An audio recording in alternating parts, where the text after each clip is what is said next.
How to clear search history on DuckDuckGo. Hi everyone, this is Kate and I'm back with new video, and in this video we will see how we can delete search history on DuckDuckGo. So let's get started.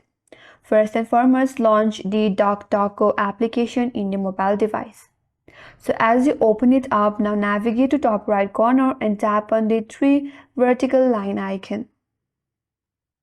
From here, tap on gear icon, or that's basically the settings. Now on the settings, scroll down a bit and under settings, there is an option as fire button, tap on it. From here, tap on automatically clear. Now from this pop-up box, there is three options whether if you like to choose tabs or tabs and data. So according to your preferences, whether you would like to delete the tabs or if you like to delete the tabs and data, choose one. Once it's on, tap on save button. And after that, the search history will be automatically deleted on DuckDuckGo. So that's how you clear search history on DuckDuckGo, and that's all for today's video. Hope this video helps you. If you are new to our channel, make sure to subscribe and do not forget to like and comment. Thanks for watching. Stay tuned for more upcoming videos.